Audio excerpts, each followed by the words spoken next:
I think that's kind of where my literal love of reading stems from, Absolutely. are those things from my childhood where it was embraced and praised and loved. Hello, cozy detectives, and welcome to the Blanket Fort Files. I'm Joy, And I'm Larissa. and we're here to report on all things comfy and cozy.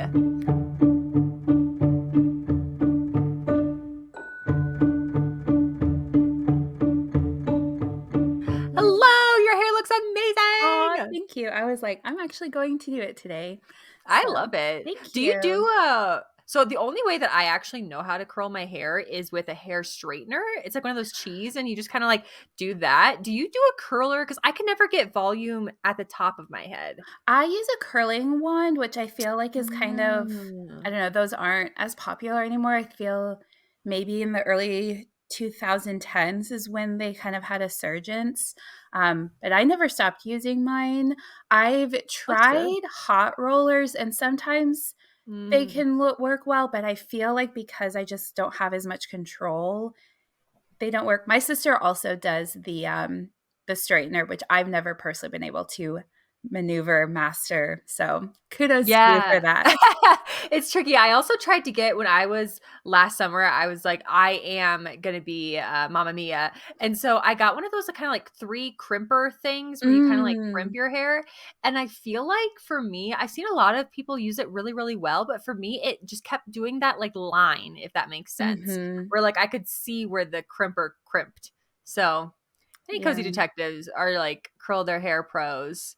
Well, actually, honestly, you're a curl your hair pro. Do you do like is it a thin one or is it a thick one that It's you want? I don't know the exact barrel size. I would want to say 1 inch, but honestly, Oh, okay. the shorter hair has helped me do it better. When I have longer Mm. hair, I can sometimes struggle, but the shorter hair, I don't know. And it took me a second to figure out the right, I guess, strand size of my hair to do, because at first I Yeah. think I was doing too small of strands, and then it was kind of getting crimpy and weird. And then I Mm. tried a little bit bigger sections, and that seemed to help. So I think just trying Mm. different techniques and Yeah. products and tools can help you kind of figure out what works best for your hair. Yeah, agreed. I look like I have the same hairstyle like every time we're on pod, but I actually did get my hair cut. So it's not as long, but it's now been like a little bit. And she gave me like this product that you're supposed to like scrunch into your hair Ooh, and it's supposed to help it like with a natural wave. But I'm like, on this, especially with just like the darkness my hair is, it's just chilling. But you know, we out I here. love it. Well, speaking of, I guess, appearances, a little toss to of this, but if you are just listening to us, we do have a YouTube. We are dressing to theme for our case files today, both of us. So we didn't plan that or coordinate that, but we also look very fall and cozy, which Yeah. perfect for vibes. It's kind of weird to think about. I know we always talk about our like metaverse, but this is our first November podcast or November episode, which is very exciting. We're getting close to Mhm. Christmas. I think probably when this episode comes out, my Christmas trees will be up. They're not up as of recording, but I think when it comes out, they might go up. Ooh, I know. I was thinking about that with in the recording of this. I keep tapping everything, but you can still see all my leaves all shoved into the door. But I'm like, ooh, I need to swap that out for like the time that this will come out. So maybe by the next time we record, it'll be that because it'll be the next month for us in real time. But then I don't know. My brain's trying to think of the multiverse of like when to decorate. I feel like I Right. decorated pretty late for fall this year, but for some reason, super hot take and very unlike Joy, I'm somehow kind of a little bit more excited for Christmas than I was for fall this year. I don't know what it Maybe I'm is, rubbing off on you. right? I feel like it's just been so hot this fall that for Which me, it's like, today we are at like 65, heck and yeah. finally we've been literally in the 90s. Hundreds a couple days ago, I texted a picture of my You're car like, so sad. temperature to Joy, and I was like, I'm literally dying. Um, yeah, today the winds came in. It finally feels like fall. I don't want to like Ooh. jinx it because I feel like it's gonna go away really fast, but I'm excited you're more excited for Christmas. Yeah, I mean, I love Christmas. Christmas was my absolute favorite holiday growing up. I feel like fall kind of came more as a competitor to Christmas the older that I got for the fact of I live in a place where the leaves actually change. And when I was Mhm. growing up, they didn't. And so seeing the seasons change has been really fun. And the last like 2-ish days have been the first days that it's felt like fall here. So that's been really nice. And I Mhm. keep looking at, I don't know what it is. I feel like it's because it didn't like do like a cold snap. It did like a slow roll cold. Gradual. But there's one tree that normally changes really pretty colors that I can see from my window. And I feel like it's just going directly to dead, which makes me a Aw. little sad, but that's okay. It's still got some reddish on it, so I'll take it. Yeah, sort of vibes. Yeah. But how's the rest of your week been since we chatted last? Okay, I guess. I was telling you before we officially started recording, I've definitely been kind of meh, tired vibes Mm-hmm. and was tempted to cancel today, but I knew sitting down with you, I would feel better. Being in the blanket fort just has these kind of magical powers, and hopefully our cozy detectives feel that Yeah. too. But I knew if once I sat down with you and we got to chat about cozy fun things that I would feel a little better. How about you? I've been doing okay too. It's so funny that you say that because I don't even think we mentioned it in the episode, but it was like a good 3 or 4 episodes ago that I was literally sick. Like I felt so bad. And then we clicked record and it was just like, haha, I'm awake. Yeah, And so then much energy. we ended and I was like, oh. And so it's funny. I feel like the blanket part really does have that feeling in it of just like the cares are gone. It's our own little neighborhood up in here in the blanket fort. As a Wow, what nod. a I know. segue. I I was see trying to what think you about that did the whole there. time. Oh, it's so Oh, funny. Do cute. you What want to is go it? over kind of our overall themes and then we can kind of go into our individual case files? I'm really excited about this because there's a few different connections between case files in the case file that I have. In that somebody that you've done a case file on was in my show that I'm talking about. It's always fun So when there's like the excited. metaverse of case files. Yeah, so today we are talking about some of our favorite PBS Kids shows, doing a little nostalgic blast from the past. I did do a little bit of research on PBS Kids, not the super hard hitting investigating that we normally do, but just a couple of things about the history. So, for those who may not know, PBS stands for Public Broadcasting Service, and it is a national network. It's nonprofit, so they get their funding through grants and through donations. They don't have commercials, which as a kid, I don't think I really grasped that as a concept. Like it just Same. felt like, oh, we're watching TV. And then once I got a little older and started watching like Nickelodeon and Disney Mhm. Channel, you got inundated with commercials. I was like, let me go back to the PBS vibes. Yeah. That's such a good point because when I think of both of our case files, obviously they don't have commercials in them, but I don't like think of commercials. Whereas you think of Nickelodeon, a lot of it I think of like Gak or Floam or something like that of Yeah, just all like of those the commercials. toys. Yeah. Yeah. That's fun though. Yeah. Yeah. Good point. Yeah.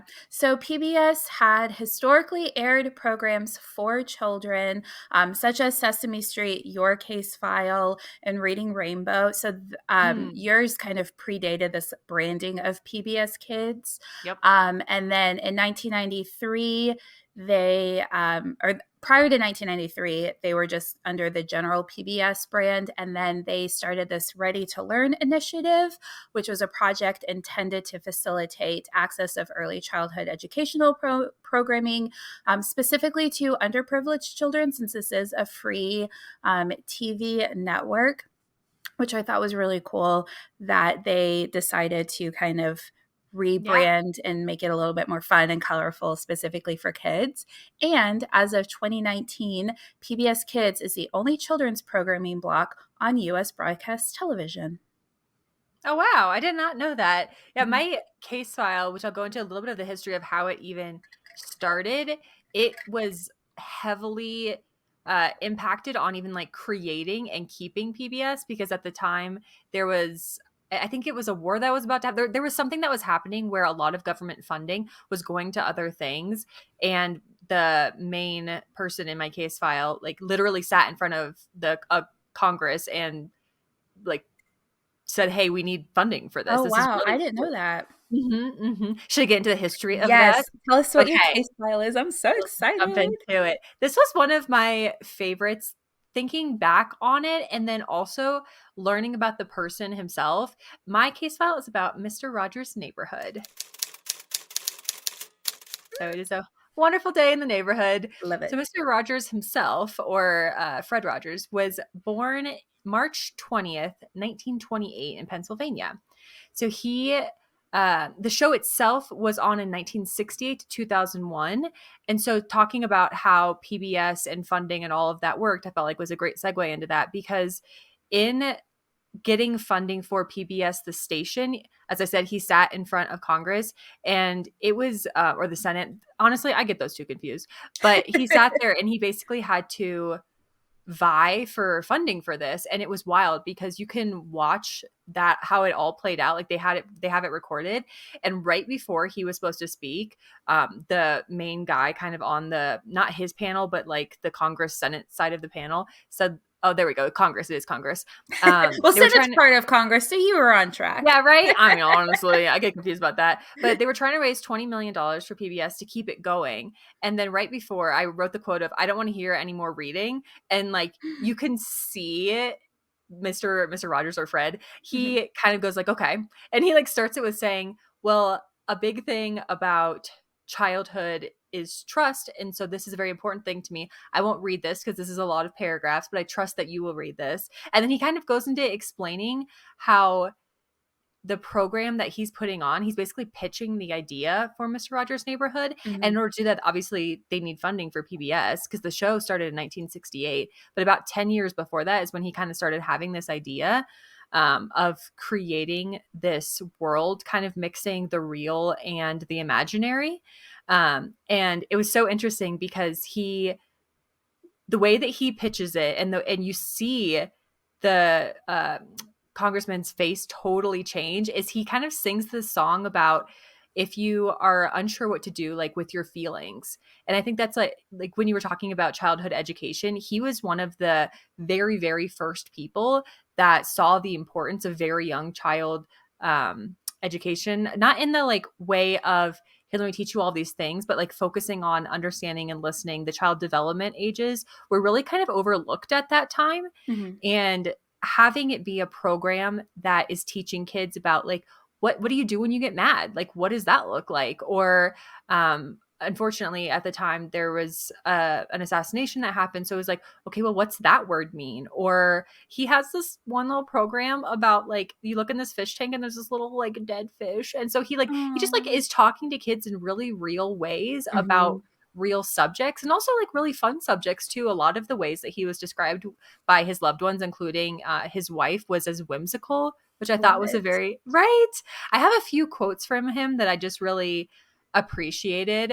So starting with the first one from Mr. Rogers, it says, I am very concerned that our society is much more interested in information than wonder, in noise rather than silence. How do we do that in our business, yours and mine, saying this in an interview? How do we encourage reflection?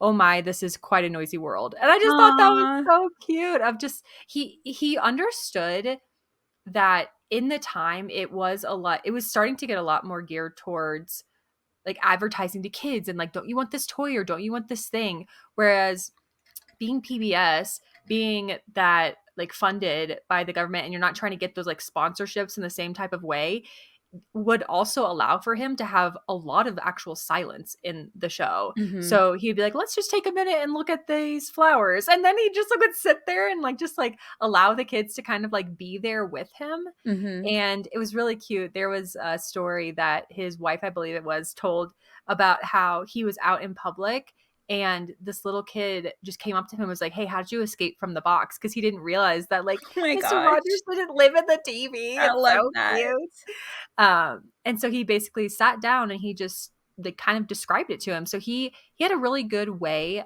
of focusing on kindness and focusing on the different emotional parts of people and really, really listening. That was a really big thing for him throughout the show, is bringing the one-on-one connection in with the children that he's focused on. I Yeah. don't even think I think I just kind of like took for granted that everybody probably knows what the show No, is. I love it. And well, just really quick before you kind of Yeah. get more into like the nuance of it, Yeah. it was as you were describing this, I don't think obviously as a kid you don't really do this kind of Yeah. comparison, but I feel like how it that show is so different, especially to kids shows maybe now where they're very bright and colorful and almost overstimulating, and you Yes. have to get kids like their engagement and the attention span is so different now that you could just sit and smile and smell the flowers and it was just very calming.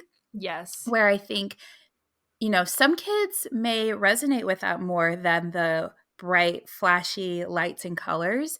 And so I wonder if like people have talked about like the change in children's television programming, specifically kind of with just, I guess, the extravagance is a lack of a Yeah. better word for now, and kind of where that shift happened. Yeah, it's very interesting because seeing that the show came from or went from 1960 to 2001, he was That's even throughout generations. exactly. He was throughout multiple generations of children, and he really didn't change the show much because it was geared so much towards that younger demographic of again like here's how you learn big emotions or here's like a real way to talk about things to children where like he's getting on their level. He's talking about he had where did I write that? He talked about subjects that could be hard for kids, but in a beautiful way about like the little fish dying, or there was one little child that he had on who was in a wheelchair, and he talked about that. Like, what does that look like, and what is that for Mhm. you? He talked about divorce. One thing he also talked about was being lost, because it's interesting Aw. because like you don't think of it as an adult, but when you're a kid, I remember that feeling of like, what if I get lost and then I just live in this world all by myself? Right. And he Sunk just in had a quicksand.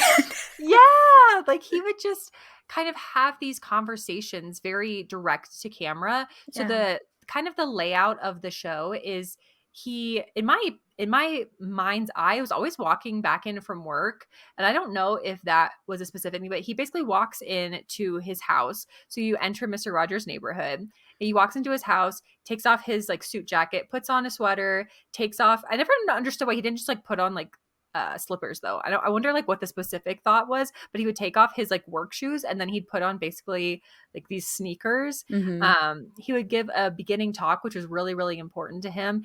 It's very hard because I was telling myself to try to speak slower during this because that was a very important thing to him of just kind of being very intentional with your words. But it is hard for me because you girl watch Gilmore Girls. But you would then go into there was a whole nother section of it as well of the neighborhood of make believe. So that's where they would have the puppets and they would have all these different kind of like cutscenes of stuff. Sometimes you'd be outside in the front of his house where he would have guests, or he would have his mailman come and they would have a conversation about things. And it's a little kind of slice of life esque. So they would have everything from all these different subjects of things. He would have like it the special that he did right after the assassination of the president at the time was basically just asking parents to like check on your kids of like this Yeah. is a lot of big emotions for young kids and how like important it is and how it can feel overwhelming. On the more up side of things, he also really focused on a lot of creativity aspects of things, so he was really good musically, so that's why like he's playing the piano, he created the scripts for everything. All of that is him. He also had Julia Child on in an episode, which I thought was Yes. so cute because it's just even like the creativity through food and what does that look like and how do you experience that. And it was really sweet because what she did is they had pre-cooked pasta and then she basically made a non like heat needed sauce for it. So she used Mhm. like olive oil and she used olives and I think it was like walnuts. So she's just kind of creating this, and she's like, you can bring this to the table and you can mix it at the Aw. table. And it was just really sweet to see subjects brought down to a child level, but not talked down to, if that makes sense. Yeah, definitely. Yeah, and everybody that I heard talk about him as a person basically said that he was the same on and off camera. The only difference would be is he would talk to adults as adults and he would talk to kids more as kids. Right. And he kind of kept that childlike wonder of things. A thing that he also was very uh, not in a bad way particular about, but he just didn't want to be like saint anything. Like, he didn't want people to feel like this was an Like putting him on a unachievable thing. pedestal. Yeah, that like his goal was to bring that listening and understanding and being in the moment um aspect to all of the programs that he did. I think he did, oh my word, I don't even actually know the number of it. I think at the time the one that I was watching was the like 20th anniversary of the show Oh, being on, wow. and that already I think was over 100 episodes at that time, which is wild because again there are no commercials, so that's 28 minutes. Yeah. But he also brought things from childhood up. So he, when he was talking about music when he was younger, that was kind of the way that he expressed himself, and where he would get like kind of like frustrated, he would like kind of like take it out on the piano, not in a bad way, but like you like get your emotions out like through your Mhm. hands. And then he said eventually the song would start to become lighter. And it was things like that where like as a kid, it's really important to learn how to process emotions and process Right. things that are just so confusing. Um, he called himself an emotional archaeologist, which I thought was very Oh, I sweet. love that. Yeah, because he loved hearing people's stories. That was one of the quotes that I just kind of clipped out because I thought that that was a great description of, again, like kind of like the goals for humanity in a Mhm. really nice way. He loved science or silence in the show on PBS, so there was a lot of those times where he would just be like, okay, we're going to draw this. And it would just be like, you just watch him draw something for a very extended period of time. And again, like you said, it was very not overstimulating. It's just kind of allowing your imagination to go. Mhm. So he loved jokes and he loved being relatable. But the thing that someone said is he detested jokes that denigrated people. So he had a He's a good levity to him. person. Yeah, like the one time, because people are like, do you ever get mad? And one of the ways that he did get mad was for one of the reasons for funding or something like that. They normally had a Thanksgiving meal that all of the like, 12 to 14 people on the cast and crew would all have this Thanksgiving meal. And then this year, for whatever reason, they said that they couldn't do that. And he got mad and he was like, no, like this is who we are. This is what we do. So like, Right. we'll figure it out. We're doing this. And so it's things too where you can, just because you're mad doesn't mean that like you're bad or something like that. Just kind of Yeah, like it's a normal working through that. emotion. After 9/11, a phrase that was said a lot was look for the helpers. So he was very focused Mhm. on like really focusing on in even tragedy situations of the people that are trying to do the good in those scenarios and kind of help people was a really important thing to him. And then he was the one that popularized, this is the phrasing I couldn't think of earlier, early childhood education, that was important. Whereas before there was kind of like this overlooked group of, okay, these kids in their development will kind of do whatever, whereas he was like, no, like this is really important. And he went and got a degree, I believe, in that, and then suggested to another person that was on the show that they go get a degree in it versus like a degree in television, which I thought was really interesting because Yeah. like this is what the television show is about. This is kind of a long quote, but I thought this was really sweet. It says, you know, the toughest thing is to love someone who has done something mean to you, especially when that somebody has been yourself. Have you ever done anything mean to yourself? Well, it's very important to look inside yourself and find that loving part of you. That's the part of you that we must take good care of and never be mean to, because that's the part of you that always allows you to love your neighbor. And your neighbor is anyone you happen to be with at any time in your life. Respecting and loving your neighbor can give everyone a good feeling. Oh, I And love that. I know. So Thought- wholesome. I know. I just thought it was so sweet. And the way that he would end every show was, you've made this day special by just being you. There's no person in the world that is like you, and I like you just the way you are. Oh, so good. It's like watching Mr. Rogers is like a much needed therapy session. Yeah, like literally. And it's interesting too because there's like a few different documentaries that I've watched throughout time, and a lot of the things that he says to children are just honestly really good reminders also as adults. So I feel like Yeah. whether you have like kids that you can kind of rewatch this show with, or even kind of hearing a few of these quotes, I hope it just helps bring that wholesomeness a little bit back, because I feel like they were talking about in the time of like the 90s and early 2000s when there was a lot of turmoil, not like there's not a lot of turmoil now, but it was really important to him that we were very kind to each other, and that was a very integral part of who he was as a person. Mhm. And I just felt like that was a good way to, even though it's a little bit of a longer quote, have that be in there, because again, sometimes the people that are mean to us are us, you Yeah. know. And it's like give grace to yourself, and then like don't be mean to that part of you, because that's also that childlike part. Like one of the last things I'll say is he was on an episode of Oprah, which I thought was so cute. They had little kids in the audience and Cute. everything. I know. And she asked about like, what's the mistake that you see adults make when they're raising kids? Like, what do you think is number one? And he took quite a while to pause because he was thinking about it.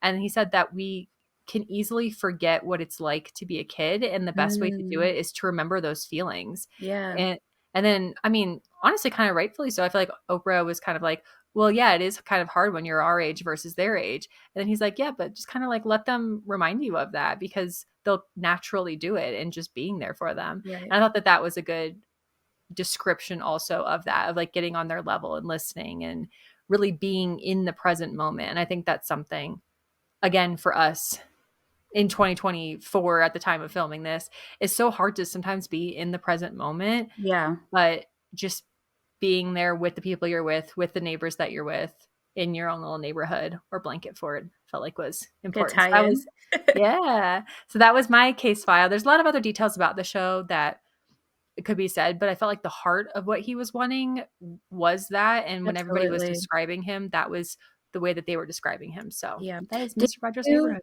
love it? Did you ever watch the Tom Hanks movie about him? I didn't, and I really want to. I also watched a few interviews of Tom Hanks talking about doing that. So he Mhm. was on Ellen and he was talking about how, um, oh, what was it? It was about Mr. Rogers and how, ooh, I can't remember the quote. I'll have to find it and maybe we can share that. It was something I think I saw it on a reel because it just started all popping up everywhere.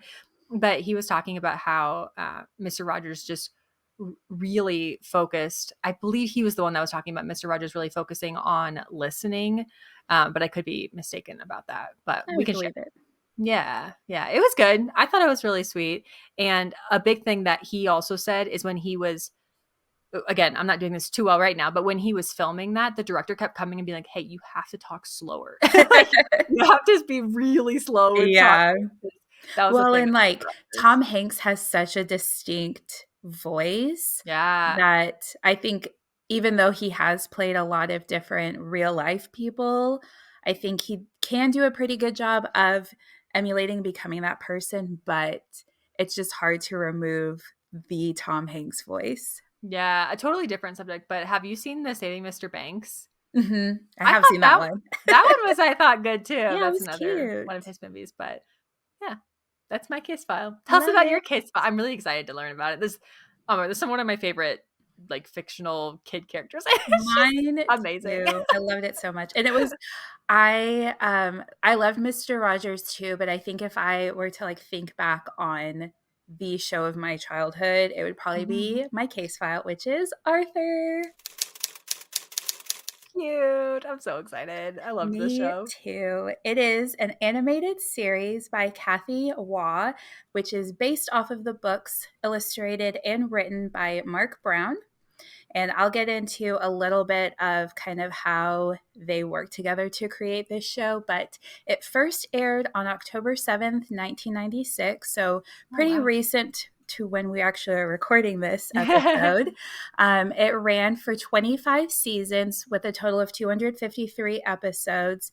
And the last episode actually aired fairly recently on February 21st, 2022. Oh wow. And I don't know if you actually saw that episode or any clips from it. Mm-mm. We'll have to link to it because I saw it Yeah. online. But basically, all the characters are grown up. Like Arthur has a little beard, and so it just kind of touches a little bit on their lives and kind of where they are as adults, which was kind of fun. Because Cute. these are characters we all grew up with, and then to see them as our age, it was like, whoa, this is Yeah. trippy. But the animation of the show was done with a production company called, I don't know if it's all blended together as ACOM or if it's acronymed out as AKOM, but they were the ones who created it. So the show focuses on the main character, Arthur Reed, who is an anthropomorphic aardvark. And it was funny when I was typing out my notes, I was totally singing the song. For those who don't know, there is a titular episode where Arthur is in a spelling bee and he only learns how to spell the word Cute. aardvark with a little song like AARDVRK. And then he doesn't know how to spell anything else because that's the only word he learned. That's so cute. And then it also tells stories about his family, his friends, and classmates in the city called Elwood. And Mm. each episode ran for half an hour, so same as your case file. And this part, it was also coming back to me doing this research that there was essentially too many episodes in each episode. So there was like two Oh. self-contained stories that were only like 10, 11 minutes long.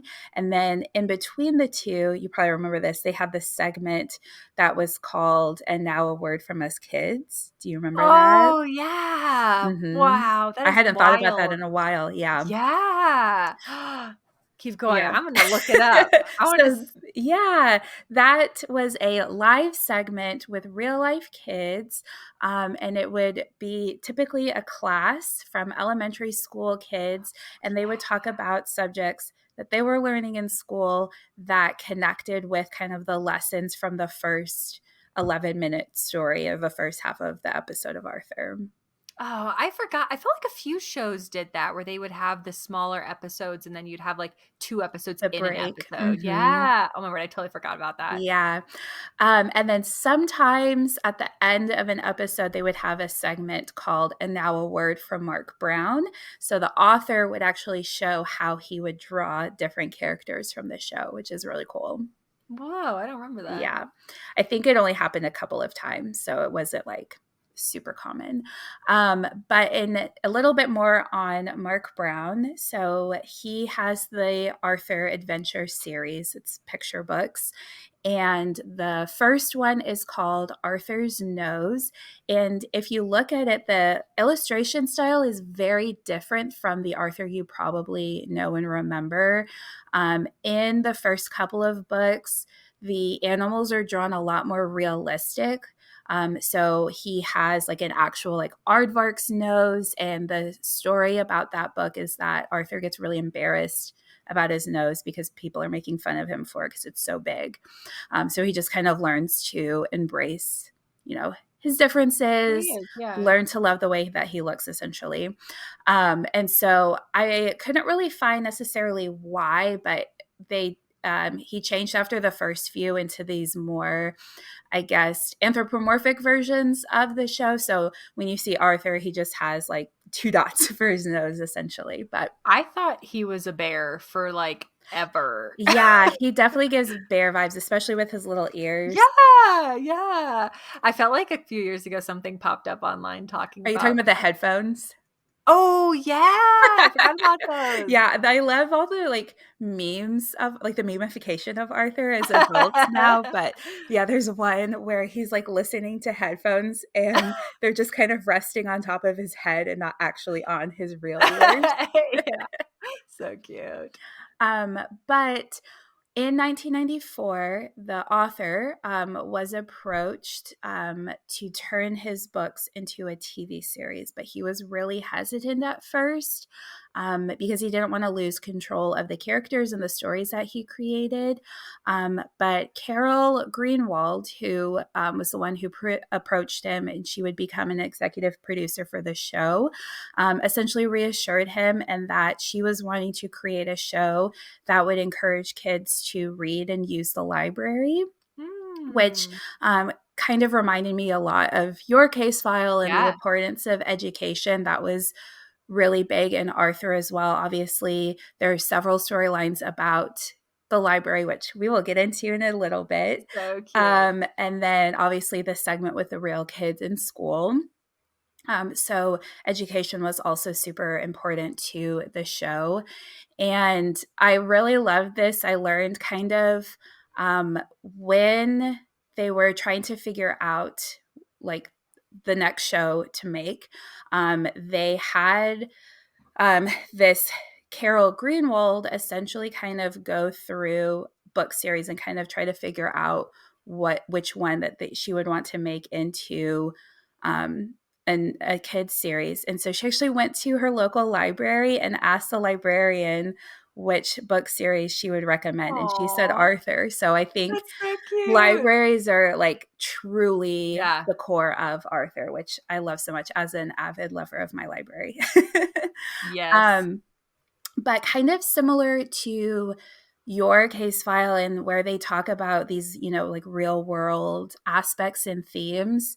Arthur also tackled a lot of those, from cancer, asthma, death, autism, and other social issues.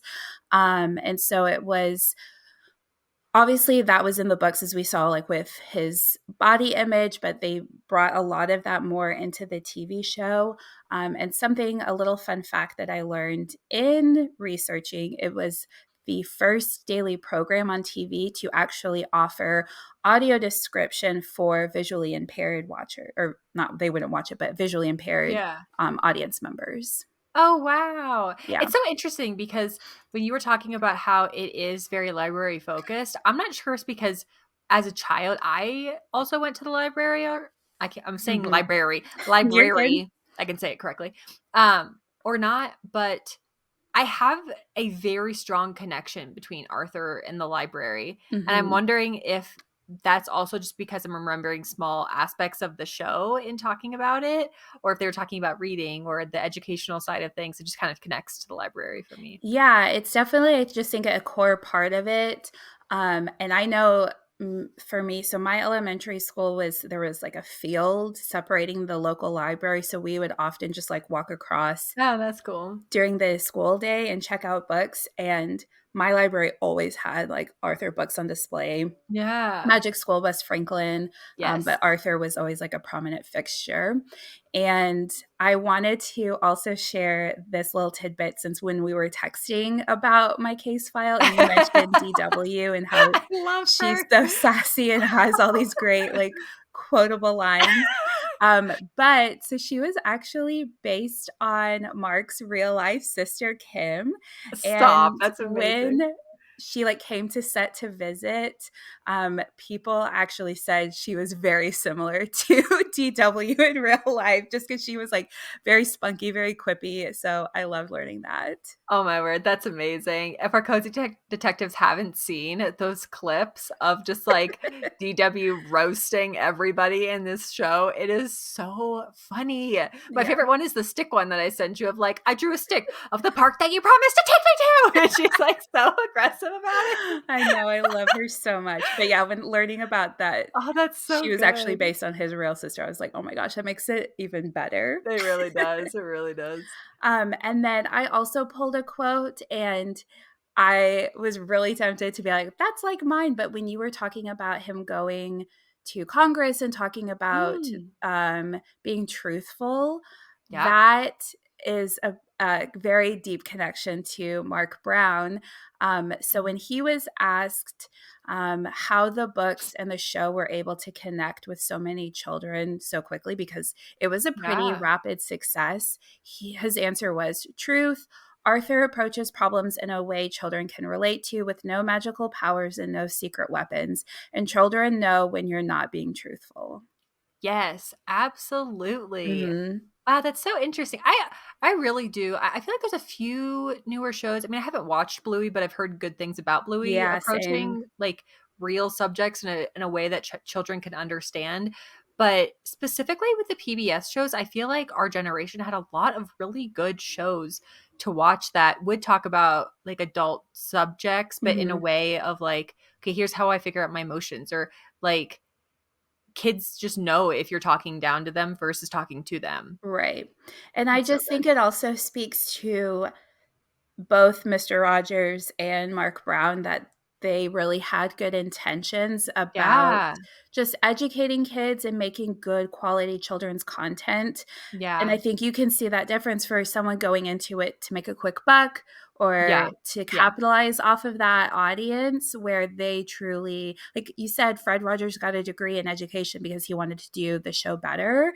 So I think at their core, they were genuinely good people who wanted to make incredible shows, and that's why they have stood the test of time and were so successful, because they actually cared about it and it wasn't just like gimmicky or Yeah. commercialized just to make money off of kids.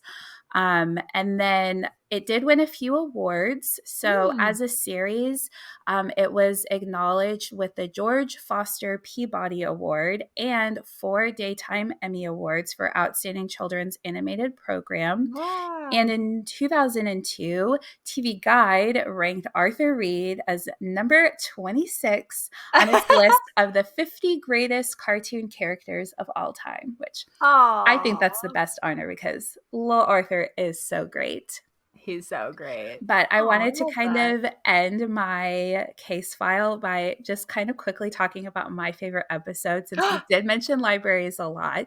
Do it. It is Arthur's Almost Live Not Real Music Festival, and it has the catchiest song about having fun isn't hard when you've got a library card. And I sing that song all the time when I'm going to the library because I love it so much and it's such a vibe.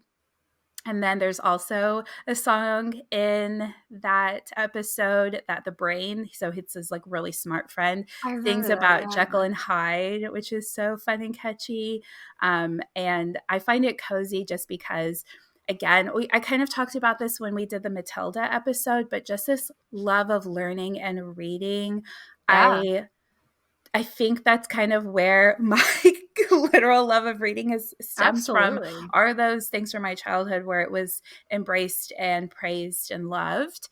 And then hearing the discussions of those harder subjects that are easier for children to understand, which you wouldn't necessarily call that cozy, but I think in the ways that they handled those subjects were such a digestible way that it, looking back on it, I have this sense of coziness and nostalgia, if that makes sense. Absolutely. And I think also said lovingly, because if the creators of the show are doing it out of their hearts of wanting children just to be able to understand to the best of their ability what's going on, but not be overwhelmed by a harder subject, I feel like that in and of itself is a very kind thing to do, because kids can understand a lot of things, but also said to them in a way of, so going to what you're talking about with books, I forgot to add this into my case file about Mr. Rogers was very big on reading to children when they were young because it instills that love into them. Mm-hmm. And I think he even used the word potentially lovingly in it of, it's not like a chore. It's just bringing kids into this world with you and allowing them to experience that and doing like the voices and things like that. And then when they're older, they will want that same type of a feeling. And that's what brings that love of reading also to a lot. Like he believed that brought the love of reading to adults as well, of thinking back to childhood where that comfort is. You have that also as an adult. Yeah, absolutely. Love So it. cute. Love it, love it. Little PBS week here in the blanket fort. So cute and wholesome. Perfect. Well, tell me, Joy, how did you make your life 2% cozier this week? Yes, I went to a fun little festival this past I'm so weekend. excited to hear about It was this. so cute. It was in a town that's near mine, and it's kind of Gilmore Girls esque. They do have a gazebo, which is very fun. I made some sweatshirts for it, which was really fun. And I'm trying not to give like too many details because of locations, but also it was a really beautiful day. The leaves were actually changing, which was nice. Kind of walk around the town. We all got to go into these different shops, and then we had lunch in this one place, and they made us Pop Tarts from scratch. It was so good. Wow. I That's know, awesome. so good. And then we did some fun little trivia and just hung out, and it was about 75, 80 people, which it's pretty big. We basically, Yeah. yeah, basically cleared out the restaurant, which was fun. It was planned ahead. We didn't just pop up as 80 people. So Yeah.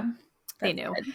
But it was fun. It was a good way to spend a Saturday morning, get your coffee and just get to talk with people about a show that you love and just get to chat about it. And they also love it. And there was a lot of people dressed up as Luke. Such A an easy one lot of to plaid do. shirts. Yeah.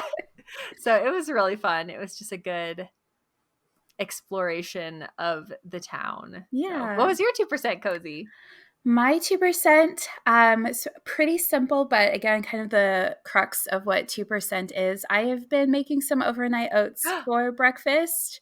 I kind Ooh. of got in a rut of like eating bagels and like peanut butter and cucumbers was kind of my like breakfast hyperfixation meal for a time. And I was just like, I am tired of this.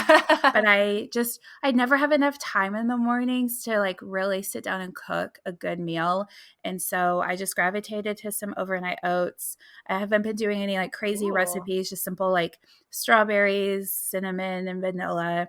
But yeah, it's been bringing a little bit of extra coziness to my mornings. Ooh, I love that. What is, even though you say it's simple, I feel like what is your overnight oats recipe? Do you have like a standard that you kind of go to? Yeah, so kind of I know I'll tweak it every now and then, but kind of right now I'm doing obviously oats, a vanilla almond milk, and then Mm, I have this vanilla honey Greek yogurt. So I'm really into this like vanilla vibes, I guess. And nice. then cinnamon, strawberries, and then occasionally, like last night, I added peanut butter, a little bit, like a scoop of peanut butter. Sometimes I'll do agave. Ooh, And then in the morning, I'll sprinkle some chopped walnuts on top because I like that. with that crunch. Yeah, the crunch and just that polarizing texture. And if Yeah, I was thinking if I threw them in the night before, then they would get kind of soggy with the oats. So I wait and then add those on top so I can have that crunch, like you said. nice. That's so nice because I bought. I thought I was like, okay, this will make me do overnight oats, and I bought these really cute containers, but I don't know, maybe like sometimes different oats just mess with me. I think it was the oats themselves, but I did it for like 3 or 4 days in a row. And yeah, I'll tell you what, it was delicious, but then my stomach was hurting, so I couldn't keep doing it. Yeah. But I will also say adding a cute container makes it even more fun. So Yeah, that's good. and sometimes I'll do it in like a mason jar, but Mm. all of my jars are being in use for either different cocktail syrup or the my veggie broth that I talked about a couple Mm. times. I'm kind of running out of storage for those. I'm glad that it's finally cooling down so I can be making soups because I've just Yeah. been storing up all of this broth and I'm like, I need to be able to make soups with it. So hopefully I Mm. can start going through that and I'll free up some of my jar space. But I've just been using some of my glass Tupperware. So it's not necessarily the cutest, but it's sustainable. So that's good. Yeah, and if it's yummy, that's what matters the most Yes. anyway. Do you wanna do some of our cozy detectives 2%? Yes, one of my favorite parts that we've added Music. in is just hearing everyone's little bits of coziness and how they're bringing kind of what we talk about in the podcast into their own life, which just makes me Yeah. so, so happy.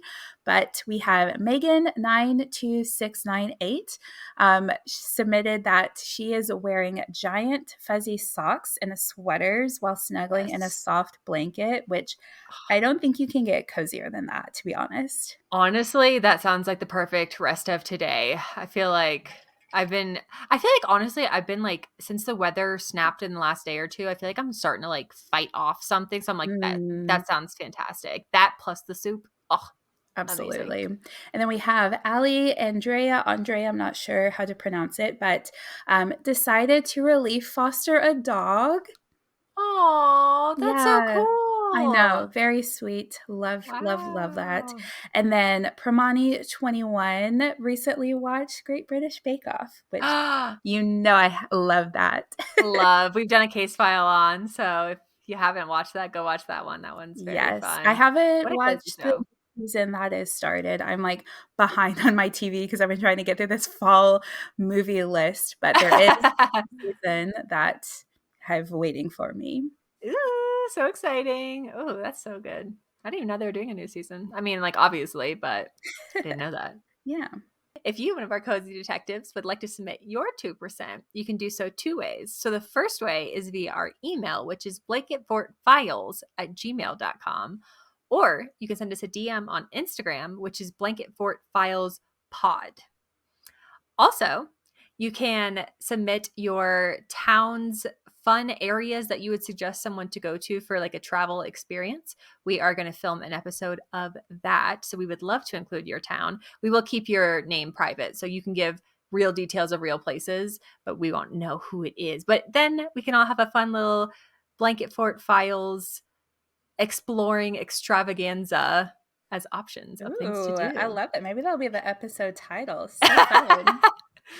Well, like Joy said, you can find us on Instagram at Blanket Fort Files Pod, and be sure to subscribe wherever you listen to your podcast or check us out on YouTube. We'd appreciate your feedback, so please leave us a review because it does help us out. And you can join us next week in the Blanket Fort, where we're going to discuss the coziness of Sandra Bullock movies. I love her movies. Her So and good. Lauren Graham are like my two. The I'm brunette like, queens. yes, the queens. They really are. I don't know why that made me laugh so